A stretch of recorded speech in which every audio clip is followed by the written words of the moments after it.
धेरै धेरै शुभकामना भन्न चाहन्छु र सफल बनाउनका लागि पार्टीको तर्फबाट पूर्ण रूपमा सहयोग रहने विश्वास पनि दिलाउन चाहन्छु।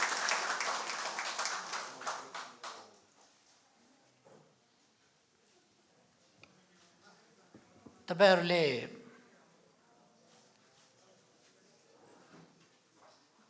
प्रारम्भमै आफ्नो अवधारणा पत्र, त्यस अवधारणा पत्रमा आधारित आफ्ना उद्देश्यहरू, आफ्ना काम र कर्तव्यहरू, आफ्नो वैचारिक दिशा, आफूले जान चाहेको गन्तव्य, आफू कुन विचारबाट कसरी निर्देशित हुने भन्ने कुराहरू समेत स्पष्ट गरेर घोषणापत्र जारी गर्नुभएको छ र घोषणापत्र सँगसँगै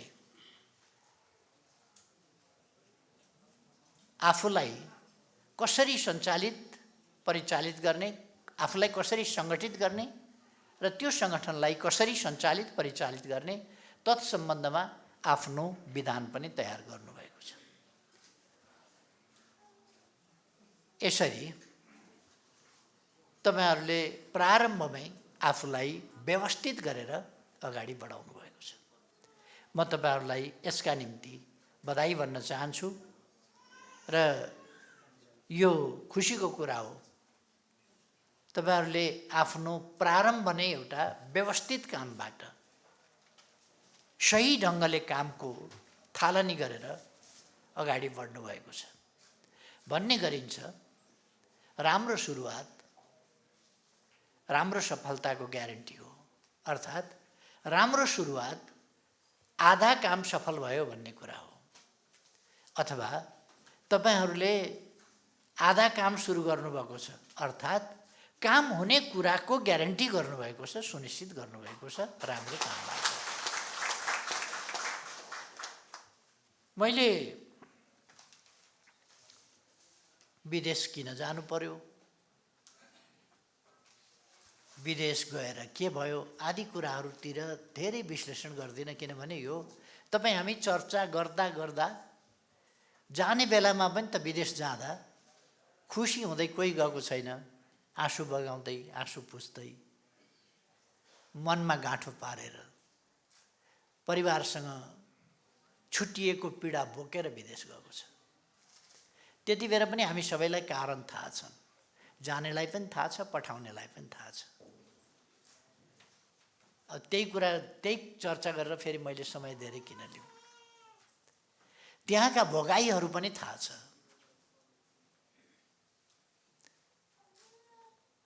तिनै कुरा गरेर पनि फेरि समय किन हामी धेरै खर्च गरौँ। त्यस्तो विकट स्थितिमा पनि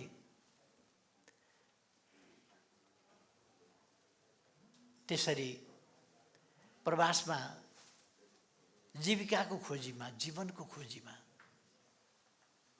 गएका दाजुभाइ दिदीबहिनीहरूले आर्थिक रूपमा देशलाई पुर्याएको योगदान असाधारण महत्त्वको छ भन्ने कुरा पनि हामी सबैलाई थाहा छ। त्यसमा पनि चर्चा रह्यो।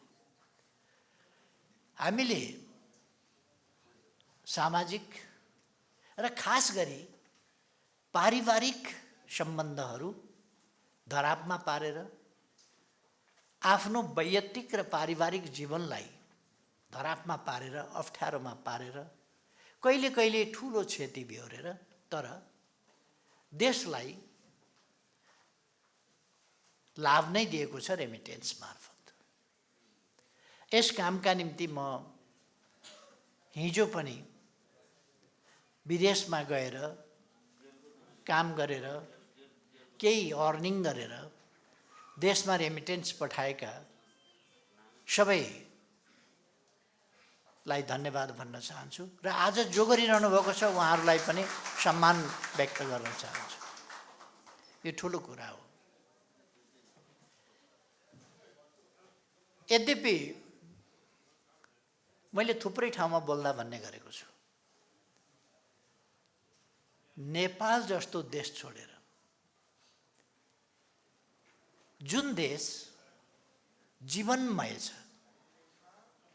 जुन देशमा हरियो परियो बनाउनका लागि देशमा वृक्षारोपण गर्नु पर्दैन। वास्तवमा वृक्षारोपण अलिकति वातावरणीय सन्तुलनको प्रयास हो, अलिकति आर्थिक उन्नतिको प्रयास हो। धेरै धेरै मात्रामा भन्ने हो भने तमासा हो। एकातिर वन सिद्ध्याउँदैछ, अर्कातिर वृक्षारोपण गर्दैछ। वृक्षारोपण गर्ने भनेर खर्च बढाउँदैछ। धान रोप्ने ठाउँमा सिसौ लगाएको छ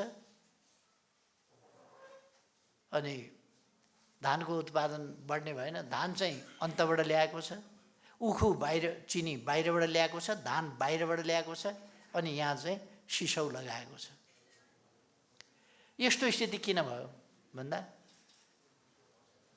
देश ट्र्याक्टरमा पनि पस्या छैन, ट्र्याक्टरमा प्रवेश गरे पनि चलाउने मान्छे छैन। भाइ छोराहरू विदेशमा छन् अनि सिसौ लगाएर खेत छोडिदिने। अनि त्यो सिसौ कलिलो रुखको बिउबाट उम्रिएको सिसौ, त्यो 10 वर्षको सिसौको बिउबाट उम्रिएको सिसौ 10 वर्ष बाँच्छ, सुकेर मर्छ फेरि।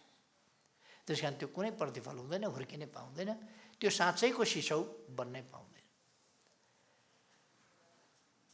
हाम्रो देश यस्तो जीवनमय देश छ। अहिले अलिकति गडेउला खेतीसेती गर्न थालेको छ कतै कतै किसानहरूले, साथीहरूले। यो पनि पछि सिक्या हो, पछि थाल्या हो। यो गडेउलाको खेती कसले गर्थ्यो, भ्यागुताको खेती गर्थ्यो, बाँदरको खेती कसले गर्थ्यो, बाघ भालुको खेती कसले गर्थ्यो, हात्ती गैँडाको खेती कसले गर्थ्यो? कसैले त खेती गरेको त होइन। सालघारी कसले लगाएका हुन्, सिसौघारी कसले लगाएका हुन्, खैरघारी कसले लगाएका हुन्, यार्चा गुम्बा कसले उमारे हो? आफै उम्रिन्छ। निमका रुख कसले उमार्यो, अरू रुखहरू कसले उमार्यो? सबै त आफै उम्रिन्छ। झारपात आफै उम्रिन्छ, फलफुल आफै उम्रिन्छ। यदि आरा बन्चरो लिएर जङ्गल नपस्ने हो भने 10 वर्षमा जङ्गलामय भइसक्छ देश। त्यो बिरुवा उमार्नका लागि केही गर्नै पर्दैन, यहाँ खालि नमासे पुग्छ। यस्तो देश छ। रङ्गी चङ्गी 5000 भन्दा बढी जातका पुतली। कसले खेती गर्यो यहाँ? कसैले खेती गरे होइन। यति धेरै चराचुरुङ्गी, यति धेरै प्रकारका चराचुरुङ्गी, हिमालमा डाँफे मुनालदेखि तराईमा मयूरसम्म, यार्चा गुम्बादेखि जडीबुटी गुजरगानु पिप्ला आदिसम्म, यी सबै आफै उम्रिया छ। अर्थात् यस्तो देश छ जहाँ जीवन छ। पानीमा जीवन छ, माछा, गडेउला, भ्यागुता, गडेरा आदि पानीमा छन्, गोही छन्। पानीमा आफ्नै जीवन छ। कीट पतङ्ग आदि उडिरहेका छन् हावामा, जीवनमय छ हावा पनि। कीट पतङ्ग मध्ये कुनै फाइदाजनक होलान्, कुनै नहोलान्, त्यो त आफ्नो खालको कुरा। तर जीवनमय छ प्रकृति यहाँको, जीवनमय छ वातावरण यहाँको। वन्य जन्तुका लागि, चराचुरुङ्गीका लागि, अरू जीव जन्तुका लागि, मानिसका लागि, जलचरका लागि, थलचरका लागि, नभचरका लागि, उभयचरका लागि, सबैका लागि बाँच्न अनुकूल छ। वातावरणको हिसाबले अनुकूल छ, कठिन छैन। यस्तो देश जो जीवनमय छ, जहाँ पानीमा पानीमा जीवन उम्रिन्छ, हावामा हावामा जीवन उम्रिन्छ, धरतीमा धरतीमा जीवन उम्रिन्छ, झारपात झारपातमा जीवन उम्रिन्छ, रुख रुखमा जीवन उम्रिन्छ, जङ्गलमा जङ्गलमा जीवन उम्रिन्छ। यस्तो जीवनबाट मरुभूमिका देशहरूमा जीवन खोज्न हामी गइरहेका छौँ। बाँच्ने उपाय खोज्न मरुभूमिका देशमा गइरहेका छौँ। अघि खगराजजीले भन्नुभयो, हाम्रो देश गरिब हुन सक्ने देशै होइन। शासकीय गलत प्रवृत्ति, जनतामा न्यून चेतना, शासकीय व्यवस्थापन जुन गर्नु पर्थ्यो त्यो नगरिदिने कुरा, गलत मनसाय र चेतनाको कमी पनि छ शासकहरूमा पनि र जनतामा पनि। यी सबै कुराहरूले हामी यस्तो उल्टो बाटो हिँड्नु परेको छ।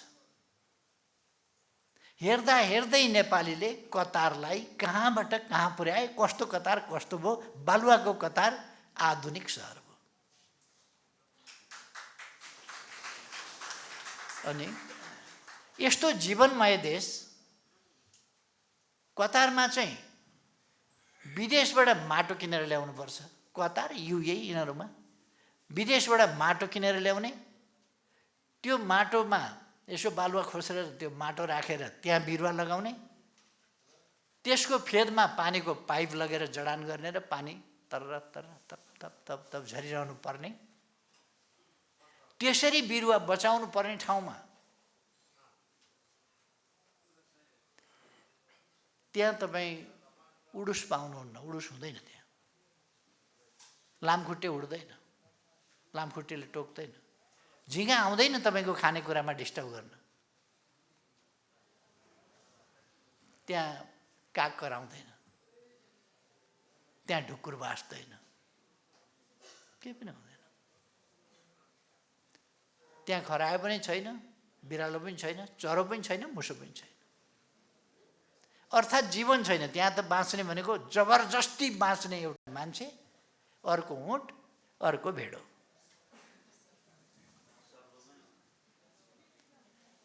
यो तीनटा चाहिँ जबरजस्ती बाँच्ने खालका चिजहरू हुन्थ्यो।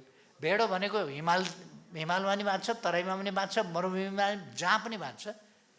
यो मान्छे पनि हिमालतिर लग्यो भने पनि बाँच्छ, 50 डिग्रीमा पनि बाँचिया छ, -50मा पनि बाँचिया छ।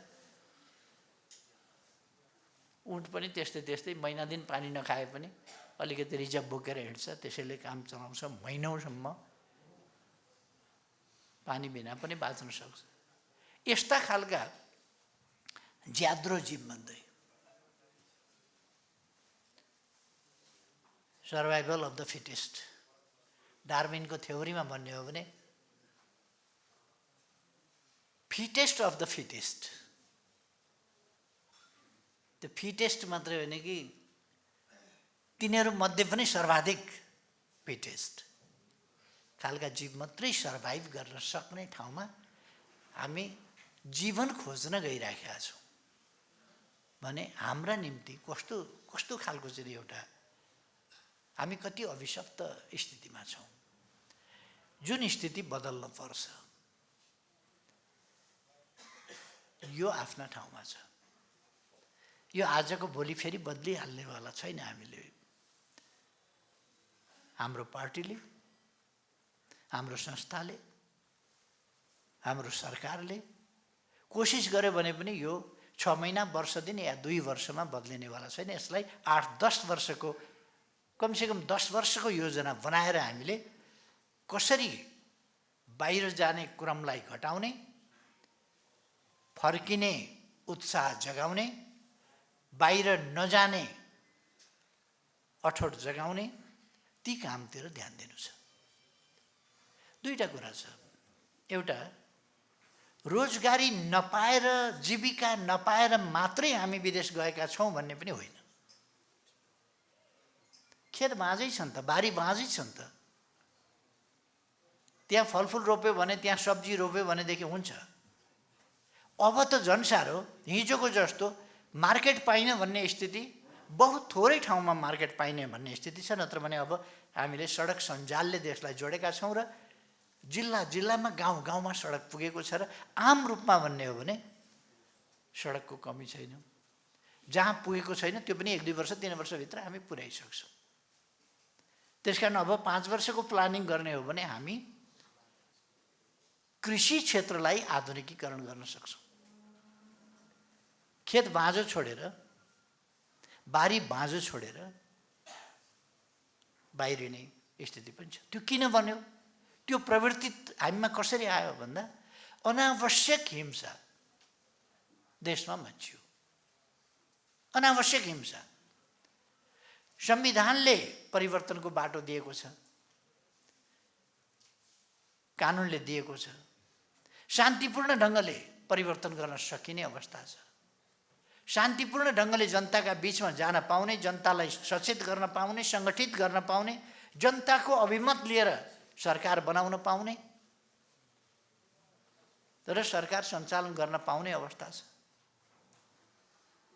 अलिकति इज्जत छोड्ने हो भने त कहिले पनि सरकारबाट हट्न नपर्ने अवस्था छ। जस्तो प्रचण्डजीहरू हट्नुहुन्न, हुँदा पनि उहाँहरू सरकारमै हुनुहुन्छ, काङ्ग्रेस हुँदा पनि सरकारमै हुनुहुन्छ, अर्को हुँदा पनि सरकारमै हुनुहुन्छ।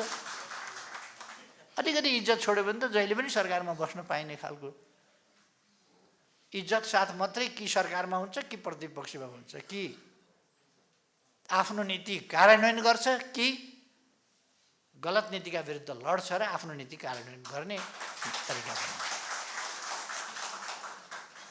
अब हामी बीचमा एउटा अनावश्यक हिंसाको चपेटामा पर्यो। गाउँमा बसिसक्नु अवस्था भएन, कि गलत क्रियाकलापमा लाग्नै पर्ने कि भाग्नै पर्ने, दुईटा मात्रै विकल्प रहँदा हामीले घर छोडेर पहिले सहरतिर सदरमुकामतिर आम्फाल्यौँ, त्यहाँ पनि सुरक्षित भएन। त्यसपछि राजधानीतिर आम्फाल्यौँ, त्यहाँ पनि सुरक्षित भएन। त्यसपछि हामी विदेशतिर आम्फाल्यौँ, जहाँ अलिकति सुरक्षित भयो।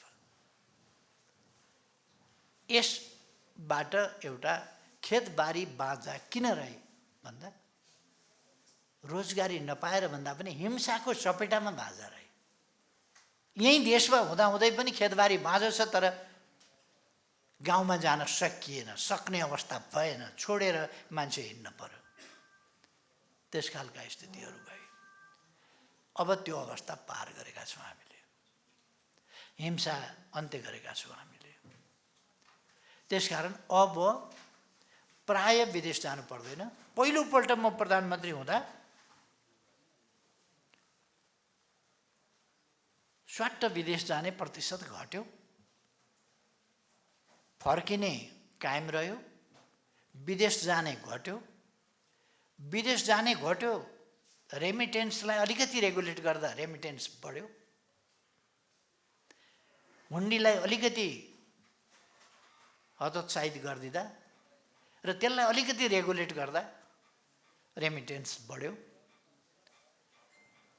र 18%ले पछि दोस्रोपल्ट म प्रधानमन्त्री भएपछि 18%ले बाहिर जाने क्रम घट्यो र फर्किएका मान्छेहरू फेरि जाने जुन थियो त्यो अलिक घट्यो। जसको उदाहरण तपाईँहरू हुनुहुन्छ। अब फर्किएर आएका मान्छे रिटर्नेज अर्गनाइज भएर देश विकासको काममा लाग्ने सङ्कल्प आज तपाईँहरू गर्नुहुन्छ। वास्तवमा यो नेकपा एमाले जगाएको हामी गर्न सक्छौँ विकास, हामीले गर्नुपर्छ भन्ने कुरा हो। मैले थुप्रै ठाउँमा थुप्रै प्रसङ्गहरूमा भन्ने पनि गरेको छु। ससाना कुराहरूले कहिले कहिले देख्दा सानो एउटा घटना परिघटनाले ठुलो परिवर्तन ल्याइदिन्छ।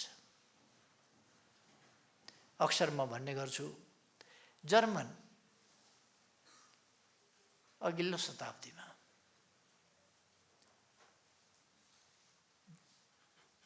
जर्मनी 16 टुक्रामा विभाजित थियो। वरिपरिका छिमेकीहरूले यता कोले पनि तानेको छ, उता कोले पनि तानेको छ, उता कोले। जर्मनी ठुलो देश तर अस्तव्यस्त, असङ्गठित, अनि अरू ससाना वरिपरिका देशहरूले चोडचाड लुसलास गरेर 16 टुक्रा बनाएको थिए जर्मनीलाई। त्यहाँ विचार कस्तो थियो फैलिएको भन्दा सबै कुरा पूर्व निर्धारित छ, पहिले नै तय भएको हुन्छ। तपाईँ गरिब हुने कुरा पहिले नै तय भएको थियो। यो अहिलेको कुराले होइन, यो तपाईँ जन्मिनुभन्दा अगाडि तपाईँको तय भइसकेको छ। तपाईँ जन्मिने पनि पूर्व तय कुरा हो, त्यो तपाईँको भाग्य पनि पूर्व तय छ।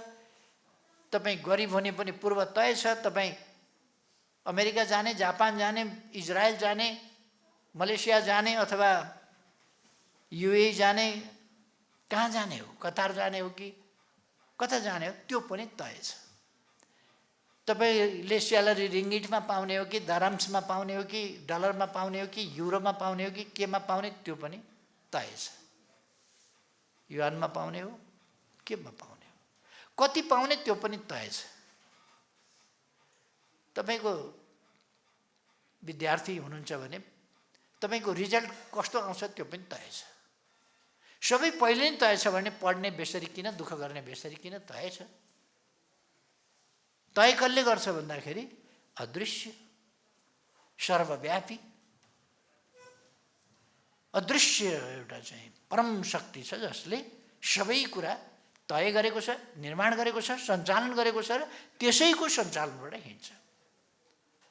यो फिलोसफी जर्मनमा व्याप्त थियो र जर्मनहरू त्यसबेला बडो भाग्यवादी, भरोसावादी, भइहाल्ला अब भगवानको इच्छा भनेर निकम्मा हुने प्रवृत्ति असाध्य थियो।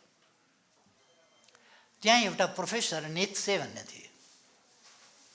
ती प्रोफेसर नेत्सेले एक दिन आफ्ना विद्यार्थीहरूलाई पनि जम्मा गरे।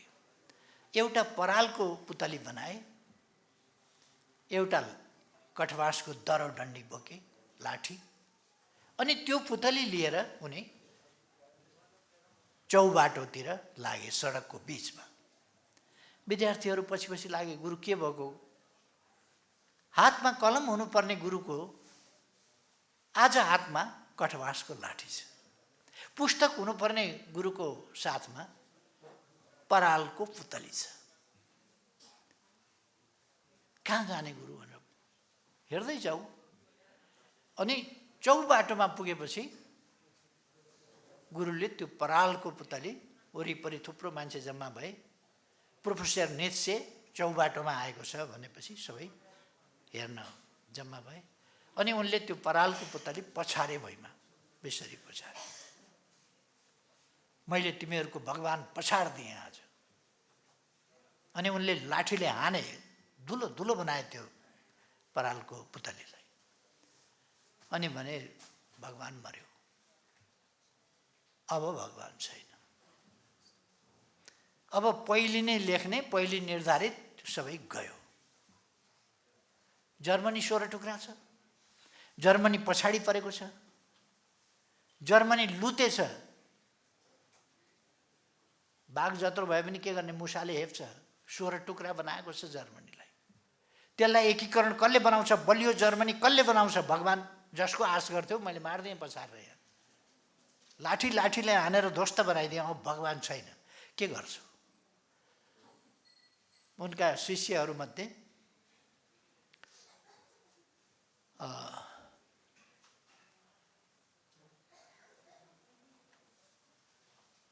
कस्तो नाम? बिस्मार्क। उनको शिष्य मध्येको बिस्मार्कले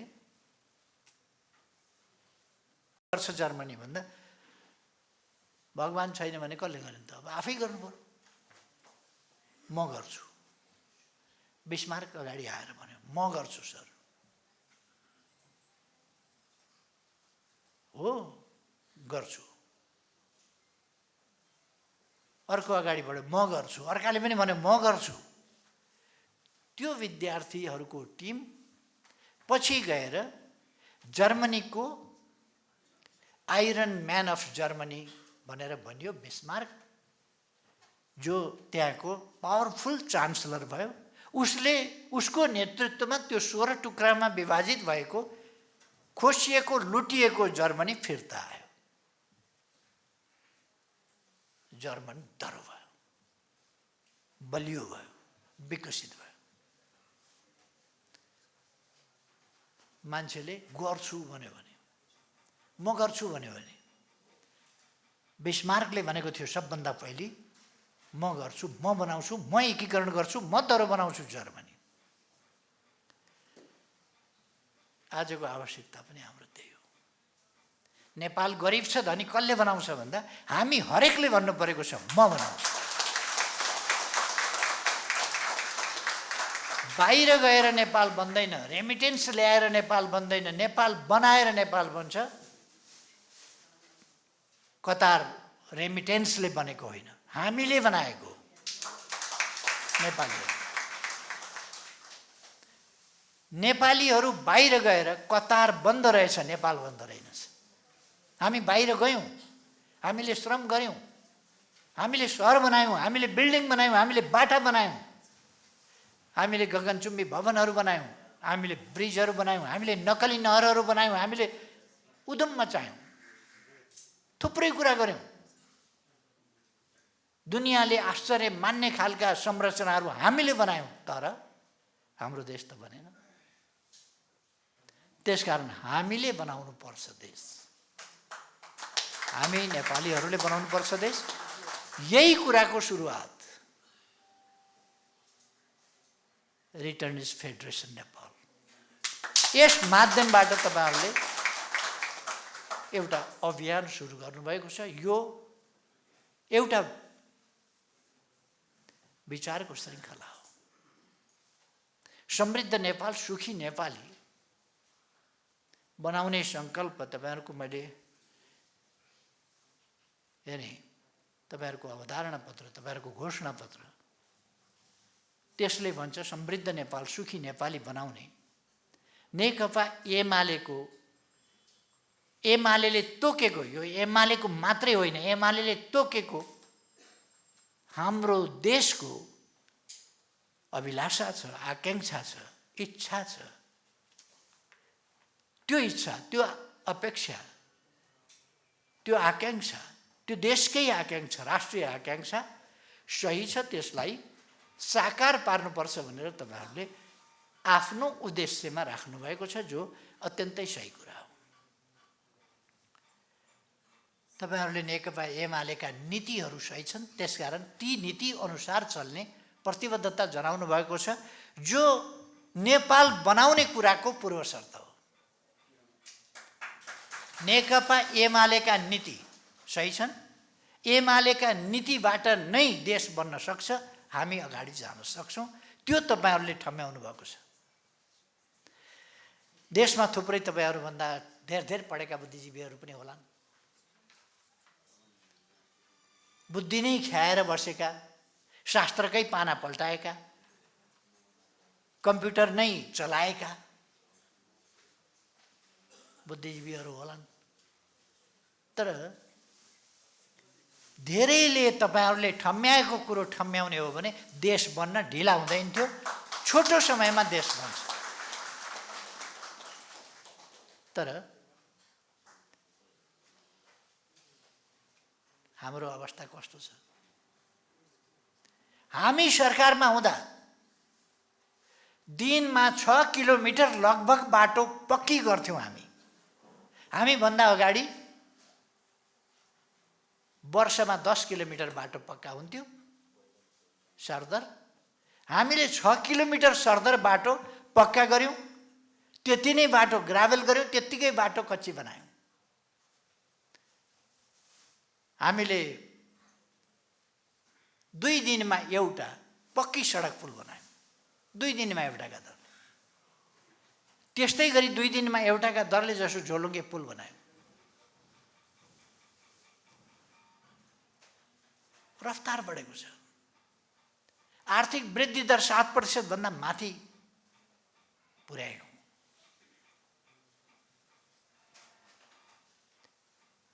हाम्रा बुद्धिजीवीहरू अधिनायकवाद हो, तानाशाही हो भनेर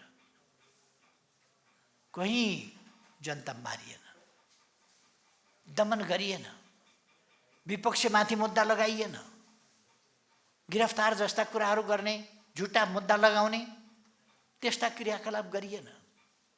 जाल साँझ नेकपा एमालेको नेतृत्वको सरकारले गर्दैन, गर्न दिँदैन, गरिएन। अधिनायकवाद भयो, तानाशाह भयो भनेर हुँदा हुँदा प्रतिगमन भयो भनेर बुद्धिजीवीहरू कराउन थाले। के चाहिँ खास प्रतिगमन चाहिँ के भने अन्यल भयो देशमा। जुन गठबन्धन, जुन हिजो चुनावी तालमेलका साथ हामी जनताका बीचमा गएका थियौं, र चुनावी तालमेलबाट त्यो घोषणापत्र लिएर गएका थियौँ, त्यो असफल भयो। नयाँ घोषणापत्रका साथ हामी जनतामा जान्छौँ, हामीलाई काम गर्न दिएनन्। हामी जनताको आदेशले काम गर्न नदिने स्थितिको पनि अन्त्यका लागि जनताको साथ माग्न चाहन्छौँ। यो त कु भयो, जनताका बिचमा जाने कुरा त कु भयो, प्रतिगमन भयो। प्रतिगमनको विश्व परिभाषा, लोकतान्त्रिक अभ्यास गर्नु प्रतिगमन हाम्रै बुद्धिजीवीहरू कराए, हाम्रै सञ्चार माध्यमहरू कराए। पढे नलेखेका, पढाइ लेखाइ नभएका गाउँमा बसेका सर्वसाधारण जनता होइन, ती पनि युनिभर्सिटी रिटर्नेज हुन्। युएसका युनिभर्सिटीबाट फिर्ता आएका, बेलायतका युनिभर्सिटीबाट फिर्ता आएका, जापानका युनिभर्सिटीबाट फिर्ता आएका, भारतका युनिभर्सिटीबाट फिर्ता आएका, युनिभर्सिटी खुब युनिभर्सिटी चपाएर आएका हौँ भन्नेहरू, डेमोक्रेसी देखेर डेमोक्रेसी सिकेर आएका हौँ भन्नेहरू। एउटा विश्वको अनुभव के छ भने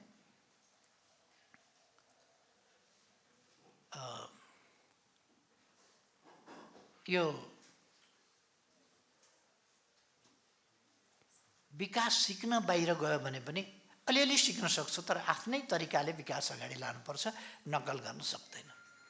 प्राविधिक हिसाबले घर बनाउन सिक्यो भने काम लाग्छ, केस काट्न सिक्यो भने काम लाग्छ, लुगा सिउन सिक्यो भने काम लाग्छ, जहाँ सिकोस्। सर्जरी गर्न सिक्यो भने काम लाग्छ, बिमारी जाँच्न सिक्यो भने काम लाग्छ, इन्जिनियर भएर नाप्न सिक्यो भने काम लाग्छ, प्लानिङ गर्न एउटा प्लानर भएर प्लानिङ गर्न सिक्यो भने काम लाग्छ, म्यानेजमेन्ट सिकेर म्यानेजर भयो भने काम लाग्छ। बाहिरबाट पोलिटिक्स सिकेर बाहिरको जस्तो पोलिटिक्सका यहाँ आएर पाण्डित्य छाट्यो भने गफ काम लाग्दैन। त्यो चीनले 28 बोल्सेविक भन्न परेपछि 28 जना विद्यार्थी रुसमा मार्क्सवाद लेनिनवाद पढ्न पठाएको थियो। ती फर्केर आएपछि तिनीहरूले चिनिया कम्युनिस्ट पार्टीलाई धुर्कै रुवाए। ती चीनमा मार्क्सवादी लेनिनवादी विश्वविद्यालयमा पढे, मार्क्सवाद लेनिनवाद क्रान्ति कसरी हुन्छ भनेर त्यहाँ जे भएको थियो त्यो नपढे। तिनीहरूले जे भएको थियो वहाँ त्यो पढे, त्योभन्दा वरपर गर्न दिँदैन। यहाँ त्यस्तो परिस्थिति यहाँ छैन। अनि त्यस्तो बुद्धिजीवी कस्तो हुन्छ? क्रान्ति सिकेर आएको बुद्धिजीवी कस्तो शास्त्रीय हुन्छ, शास्त्रवादी हुन्छ? मैले एउटा प्रसङ्गमा भनेको थिएँ, उहिलेको जमानामा एउटा बुद्धिजीवी ससुराली जान कतै जान हिँडेछ, बाटामा खोलो आएछ, यसो हेऱ्यो, ससुराली जाँदा राम्रै यसो सुरुवाल लगाएर जुत्ता लगाएर गएको, यसो हेऱ्यो, त पानीमा त म यसै तरेँ भने त भिज्छ, हिलो हुन्छ। अनि उसले जुत्ता पनि खोल्यो, सुरुवाल खोल्यो, अनि खोलो तर्यो। पारिपट्टि गएर टिपोट लेख्यो। खोलो तर्दाखेरि बाटामा कतै जाँदा खोल्सी भेटियो भने त्यो तर्दाखेरि जुत्ता सुरुवाल फुकालेर तर्नुपर्छ र पारिपट्टि गएर जुत्ता लगाउनुपर्छ, नत्र जुत्ता भिज्छ, जुत्ता बिग्रिन्छ। त्यसकारण यो सबै कुरा लेख्नभन्दा पनि उसले टिपोट के गर्यो भने खोलो तर्दा जुत्ता फुकालेर तर्नुपर्छ, पारी गएर फेरि जुत्ता लाएर हिँड्नुपर्छ। त्यो कुरा उसले लेख्यो, उसको विद्यार्थीले त्यो पढ्यो। विद्यार्थीले पढिसक्दा विद्यार्थी खोलो तर्ने बेलामा त्यस खोलामा पुल बन्यो। विद्यार्थी गयो, गुरुवचन शास्त्रमा लेखेको छ, यसो हेरो खोलो आयो, जुत्ता त खोल्नु पर्यो। पुल वारिपट्टि जुत्ता खोल्यो, पुल तर्यो, पारिपट्टि गएर अनि फेरि जुत्ता लायो। अलिक पछि चौडा बाटो बन्यो, गाडी चल्यो, गाडी कुद्दा कुद्दै यसो हेऱ्यो, खोलो आइसक्यो, हतार हतार जुत्ता खोल्यो। गाडीले पुल पारी पुगेपछि अनि फेरि जुत्ता पारिपट्टि गएर हतार हतार जुत्ता लायो, चढिरहेछ गाडीमा। यस्तो शास्त्र कतिपय विद्वानहरू देखिन्छन् त्यस्तै शास्त्र पढेका, त्यही गर्ने। हामी त्यस्तो शास्त्रवादी होइनौँ, यथार्थवादी हौँ। शास्त्र आवश्यक हुन्छ, तर शास्त्रलाई निर्जीव बनाउनु हुँदैन। शास्त्रलाई मिति गुज्रिएको औषधि पनि पोहोरै मिति गुज्रिएको औषधि बनाएर प्रयोग गर्नु हुँदैन। शास्त्रलाई तिथि मिति र सन्दर्भभन्दा फरक पारेर, अवस्था परिस्थितिभन्दा फरक पारेर त्यसलाई प्रयोग गर्नु हुँदैन। त्यसलाई तत्कालीन परिस्थिति, तत्कालीन अवस्था कस्तो छ त्यसअनुसार प्रयोग गर्नुपर्छ। अहिले हेर्नुहोस् न, 30,000 बालिकाहरूले, हाम्रा 30,000 बालिकाहरूले यसपल्ट नर्सिङ पढ्छौँ भनेर एप्लाई गरे। सरकारले नीति लियो नर्सिङ क्याम्पस बन्द गरिदिने र बढीमा 1,000 बालिकाहरूले नर्सिङ पढ्न पाउँछन्। यहाँ 29,000 बालिकाहरू बाहिर जान्छन्, नहुने रोएर बस्छन्, नहुने अरू कुनै विषय पढ्लान्, नत्र भने बाबुआमाले च्यानापुल्टन गरिदिन्छन्, चिरिपरि पार्नु, झन्झट पर्छाइदिन्छ। अब उनीहरूको प्रगति रोकियो, उनीहरूका सपना चकनाचुर भए, उनीहरूको जीविका बर्बाद भयो। हाम्रो बुद्धिजीवीहरू एक शब्द बोल्दैनन्। हिजो प्रधानमन्त्रीले एकजना कुन डाक्टरसँग 9 बुँदे सम्झौता गरे अरे, 7वटा माग पुरा गर्न 9 बुँदे सम्झौता। त्यो सम्झौता किनभने यहाँ नर्सिङ क्याम्पस चलाउन पाइँदैन, नत्र भने विदेश विद्यार्थी पठाउने कम्पनीहरू बर्बाद हुन्छन्। त्यसकारण विदेश पठाउनलाई यहाँ खोल्न नदिने, यहाँ सक्नेले पैसा र छोराछोरी बाहिर पठाऊ, नसक्ने बर्बाद हो। तर विदेशको विद्यार्थी सप्लाईको कारोबार चलाउनु परेको छ। यहाँ स्कुल क्याम्पस बन्द गर्नु परेको छ।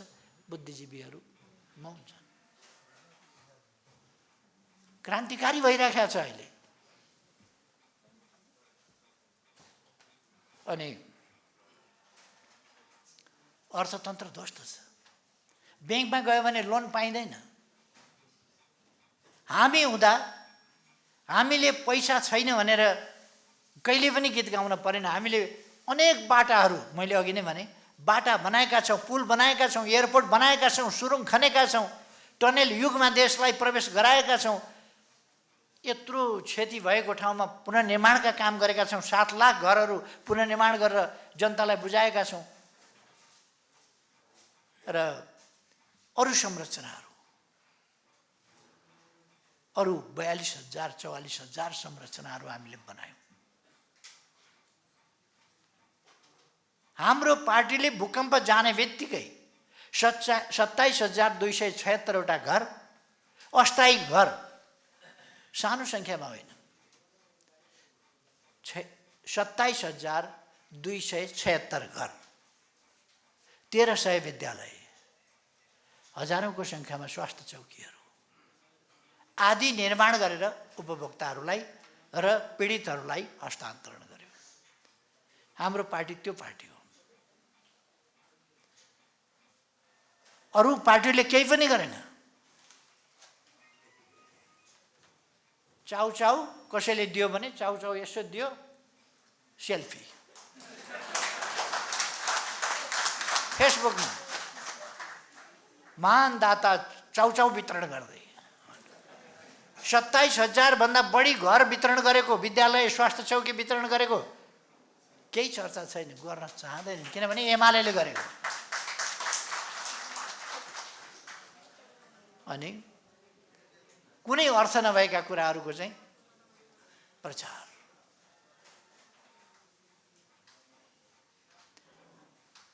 तर त्यति बेला सरकारको जे गरे पनि आलोचना, बाटो खन्छ आलोचना, धरहरा बनायो आलोचना, रानी पोखरी बनायो आलोचना, दरबार हाई स्कुल बनायो आलोचना, अर्को संरचना बनायो आलोचना, भत्किएका अनेक पुरातत्त्विक महत्त्वका कुराहरू निर्माण गर्यो, आलोचना, पुनर्निर्माण गर्यो, आलोचना, कृषि आधुनिकीकरण कार्यक्रम चलायो, आलोचना, कृषि उत्पादन वृद्धि गर्यो, सहरीकरण गर्यो, फलाम कारखाना पत्ता लगायो, तेलको दैलेखमा गरिराखेको छ अन्वेषण, त्यसै गरी बैतडीमा गरिराखेको छ अन्वेषण,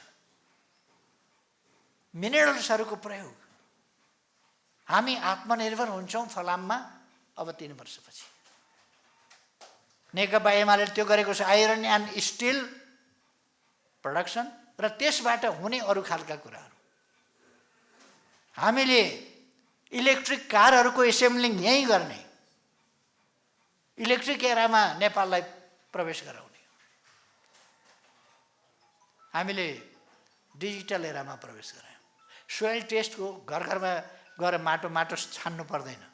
हामीले एक्सरे गरेका छौँ जमिनको, त्यस एक्सरेबाट आफ्नो मोबाइल एप्सबाट आफ्नो कित्ता कहाँनिर छ, कस्तो छ, मेरो कित्ता भन्ने एप्सबाट र डिजिटल सर्वे, त्यस मार्फत हामीले जग्गाको चाहिँ नि गुणस्तर कस्तो छ, कुन बाली लगाउने, के गर्ने, त्यस्तो पत्ता लगायो। सरकारको आलोचना भएको छ दिनै पछि कराएका छन् उधुम, र त्यो सरकार ढालेरै छोडे। देशी विदेशी अनेक थरी प्रतिक्रियावादीहरू मिलेर सबभन्दा बढी बङ्गाल किन हारेको थियो अङ्ग्रेजहरू आउँदा? अङ्ग्रेजलाई बङ्गालले नै त्यहीँबाट बङ्गारा फुकालेर फिर्ता पठाइदिन्थ्यो। तर किन सकेन बङ्गालले भन्दा मिर्जाफर भन्ने प्रधान सेनापति बङ्गालको, ऊ चाहिँ अङ्ग्रेजले खुवाएको घुसमा बिक्यो, अङ्ग्रेजका लागि काम गर्न थाल्यो। लड्नुपर्ने सेनाले आफ्नै सेनापति अङ्ग्रेजको दलाल भएपछि के गर्ने? त्यसपछि उसलाई हटाएर मीर कासिम भन्ने उसको ज्वाइँलाई सेनापति बनाइयो। ऊ झन् सजिलोसँग ससुराकै पालादेखि बिग्या, झन् सजिलोसँग बिग्यो। अब मैले पनि लिएर लड्नुपर्ने प्रचण्ड माधव सेनापतिहरू, एउटा यता बिग्या छ, एउटा उता बिग्या छ। उनीहरू नै पार्टी फुटाउन लागेका छन्, उनीहरू नै आन्दोलन ध्वस्त पार्न लागेका छन्। बङ्गाली नवाबकै ताल भयो मेरो। आफ्नै सेनापतिले बेइमान। खैर, हामी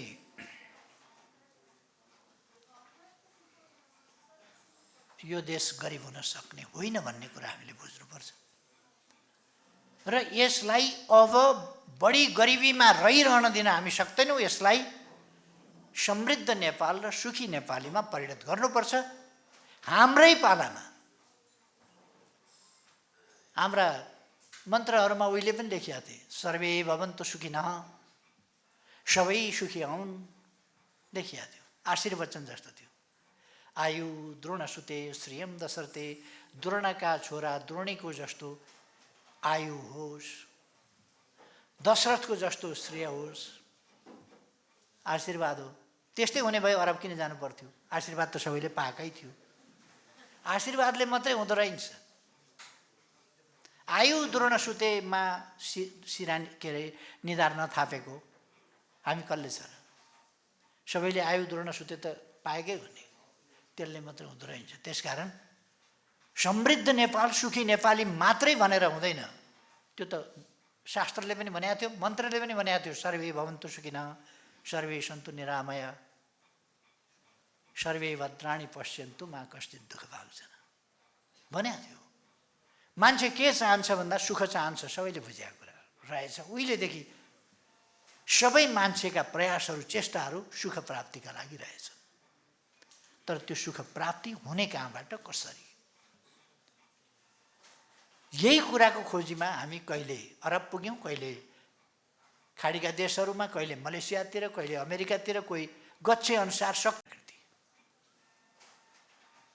मान्छे विद्वान पुर्खाका सन्तान जो जति बेला संसार अन्धकारमा थियो, हाम्रा पुर्खाहरू विद्वान थिए। अनेक आविष्कार गरेका थिए। आज जहाँ जहाँ जे आविष्कार भएको भनेको छ त्यसको सुरुवात यहीँ भएको थियो। गणित यहाँ सुरु भएको थियो। गणित यसो ढुङ्गा राखेर, ढुङ्गाका टुक्रा राखेर, केही राखेर त्यसलाई 1 2 3 4 भन्न थालिएको थियो। 1 2 3 4 गर्दै 9 पुर्याइएको थियो। त्यसभन्दा माथि के गर्ने भन्दा 1 9 2 9 3 9 4 9 गरेर गर्ने अवस्था थियो। 9 का पछाडि एउटा शून्य राख्यो भने 10 हुन्छ। 10 का पछाडि एउटा अर्को शून्य राख्यो भने 100 हुन्छ। त्यसको 10 गुणा बढी हुन्छ। यसले गुणन निस्कियो। एउटा शून्य घटाइदिँदा 10 गुणा घट्छ, भागा निस्कियो। एउटा र अर्को जोड्दै सङ्ख्यामा जोड्दै लाँदा यति बढ्दै जान्छ, जोड निस्कियो। यतिमा यति हटाउँदा यति घट्छ, घटाउ निस्कियो। यसरी गणितको विकास हुँदै गएर शून्यमा गएर डेसिमलमा गएर यहीँबाट गणितले पृथ्वी नाप्यो, सूर्य नाप्यो, पृथ्वी र सूर्यको दूरी नाप्यो, पृथ्वी कसरी घुम्छ नाप्यो, कति गतिमा पृथ्वी हिँड्छ, चन्द्रमा कति गतिमा हिँड्छ, अरू ग्रह कति गतिमा हिँड्छन्, कुन ग्रहको वर्ष दिन कति दिनमा हुन्छ, कति दिन कति घन्टा कस्तोमा हुन्छ, मङ्गलको कतिमा हुन्छ, अर्कोको कतिमा हुन्छ, बुधको र पृथ्वीको, मङ्गलको र पृथ्वीको यिनीहरूको मिल्दैन। त्यसकारण बुधको वर्ष, शुक्रको वर्ष, पृथ्वीको वर्ष, मङ्गलको वर्ष फरक फरक हुन्छ। जति सूर्यको नजिक छ त्यसको परिक्रमा गर्ने पनि त्यति नै सीमित ठाउँ हुन्छ, त्यसको वर्ष पनि त्यति छोटो हुन्छ र जति टाढा छ त्यति बढी हुन्छ। अब चन्द्रमाको भन्ने हो भने उसले पृथ्वीलाई एक फन्का घुम्दाखेरि एउटा पक्ष अर्को पक्ष सिद्धियो। अथवा यथार्थमा भन्ने हो भने उसले परिक्रमा गर्ने भनेको चाहिँ सूर्यलाई होइन, त सूर्य त पृथ्वी परिक्रमा गर्दाखेरि घुम्छ। झन्नै 2 वर्षमा 1 वर्ष हुन्छ मङ्गल ग्रहको, किनभने हामीभन्दा बाहिरपट्टि छ त्यो। यो सबै त हाम्रा पूर्वजहरूले हजारौँ वर्ष अगाडि निकाले हिसाब गरेर। बाँकी दुनियाँ त अन्धकारमा थियो। अहिले पनि बाँकी दुनियाँ विकसित देश, स्ट्रङ करेन्सी भन्छौँ नि हामी, स्ट्रङ करेन्सी भएकाहरूलाई 84 व्यञ्जनभन्दा छक्क पर्छ। पाउरोटी बटर त थाहा पाएको हो, यो 84 व्यञ्जन चाहिँ कस्तो हुन्छ। इडली थाहा पाएको हो, ब्रेड बटर 84 व्यञ्जन भनेको कस्तो। भेज नन भेज थाहा पाएको हो, त्यसका परिकार उसिन्न जानेको हो। तर त्यताका मान्छेहरूले खाँदाखेरि जिब्रो फड्कार्दैनन्, गर्छ नि हाम्रो त्यस्तो। यसो कागतीको अचार सम्झिनुहोस् त, अहिले मुख रसाउँछ। दुनियाँले कसैले त्यस्तो जानेको छैन। त्यो मुख रसाउने किन भन्दाखेरि त्यसको बेग्लै डाइजेस्टिभ सिस्टमसँग, एपिटाइटसँग त्यसको साह्रै ठुलो महत्त्व छ। के आविष्कार, साना कुरामा ठुलो आविष्कार हाम्रा पूर्वजहरूले गरेका छन् हजारौँ वर्ष अगाडि। त्यसो भएर हाम्रो देश चाहिँ त्यस्तो देश हो, त्यस्ता पुर्खाका सन्तान हौँ हामी। हाम्रो 60% पपुलेसन वर्किङ पपुलेसन छ। विकास किन हुन सक्छ भन्दा 42% पपुलेसन युथ पपुलेसन छ। जहाँ बुढौतीको समस्या भएका देशहरू छन्। पपुलेसनको ठुलो सङ्ख्या बुढौतीको, एउटा जोडीले छोराछोरी, बाउआमा, हजुरबा हजुरआमा, कहीँ त हजुरआमा हजुरआमाका पनि, हजुरबा हजुरआमाका पनि आमाबा। नयाँ पिँढी एउटा, पुरानो पिँढी 3टा पाल्नुपर्ने हुन्छ। त्यसकारण उनीहरूलाई बर्डन भएको छ। हाम्रोमा साह्रै पुरानो पिँढी हजुरबा आमाको होला, बालबालिका होला, दुईटा पिँढी त काम गर्ने पिँढी हुन्छ।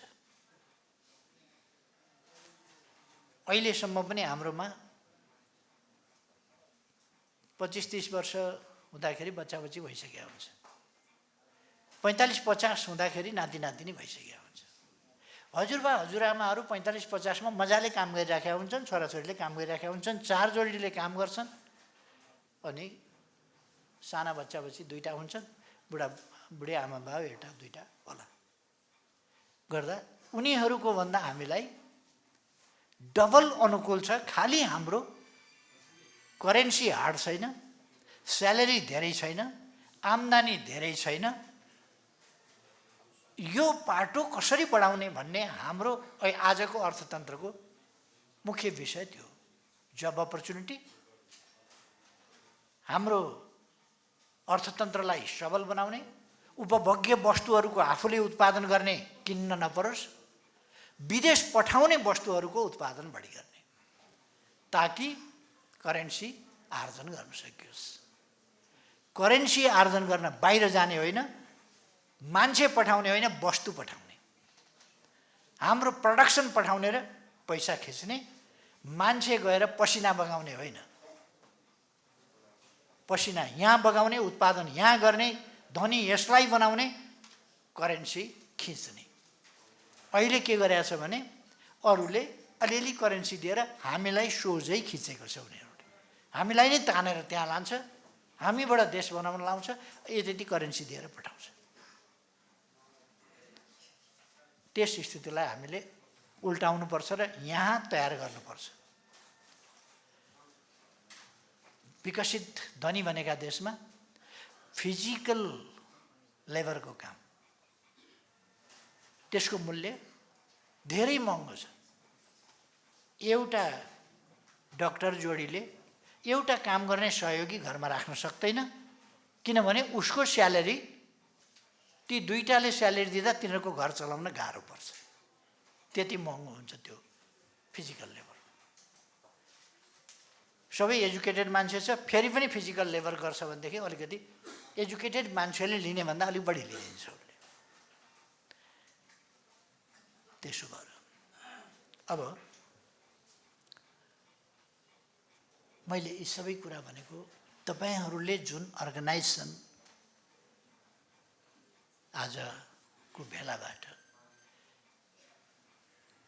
नीति, अवधारणा, घोषणा र विधान समेत तपाईहरू वैचारिक हिसाबले सङ्गठित, सङ्गठनको हिसाबले सङ्गठित र त्यस सङ्गठनलाई चलाउने विधान सहितको निर्दिष्ट एउटा सुदृढ आबद्धताका साथ अगाडि बढ्ने जो अठोट गर्दै हुनुहुन्छ त्यो साह्रै प्रशंसनीय र यो एउटा उल्लेखनीय कुरा छ। यसले एउटा नयाँ च्याप्टरको सुरुवात गरेको छ। अब म धेरै अरू कुरा केही नभनौँ, नेकपा एमाले यस सङ्गठनलाई आफ्नै सङ्गठनको रूपमा, आफ्नै एउटा जनसङ्गठनको रूपमा, आफ्नै नीति अनुसार, आफ्नै उद्देश्यका निम्ति समर्पित सङ्गठनको रूपमा अथवा पार्टीको एउटा परिवारको रूपमा यसलाई लिएर साथसाथै लिएर अगाडि बढ्नेछ। त्यसका निम्ति पुराका पुरा साथ पुऱ्याइन्छ। त्यसकारण साथीहरू ढुक्क भएर उत्साहका साथ अगाडि बढ्न म सबैलाई आग्रह गर्न चाहन्छु, तपाईहरू अगाडि बढ्नुहोस्। अब मैले धेरै समय नलिउँ, मलाई लाग्छ मैले भन्ने कुराको इन्डिकेसन, एउटा कुन डिरेक्सनमा हामी जाँदैछौँ, कुन दिशामा भन्ने कुरा सम्बन्धी मलाई लागेको कुरा मैले अलिकति भने। अरू कुराहरू तपाईहरूले लेखेका कुरा मैले दोहोऱ्याइरहनु परेन। तपाईहरूका भोगाइका कुरा मैले, तपाईहरूले भोगेर आउनुभएको छ, मैले त्यसको वर्णन गरेर समय अरबमा काम गर्दा कति गर्मी हुन्छ भनेर मैले अहिले व्याख्या गर्ने यहाँ एसी चल्या ठाउँमा बसेर। त्यसो भएर यो तपाईहरुले गर्नुहुन्छ। यो तपाईहरुको सिप। मुख्य कुरा तपाईहरुको सिपको प्रयोग र तपाईहरुले इनोभेटिभ ढंगले अब देशमा फर्किएपछि रिटर्निज फेडरेसनले विभिन्न कोअपरेटिभ्स मार्फत, सहकारीहरु मार्फत, अरु विभिन्न सहकार्यहरु मार्फत स्थानीय निकाय, स्थानीय जनतालाई साथ लिएर नयाँ ढंगले विकासको एउटा आधुनिकीकरणको एउटा लहर सञ्चालन गर्नुपर्छ। यस काममा तपाईहरुलाई सफलता मिलोस् भन्ने शुभकामना व्यक्त गर्दै आफ्नो भनाइ यही टुङ्ग्याउँछु।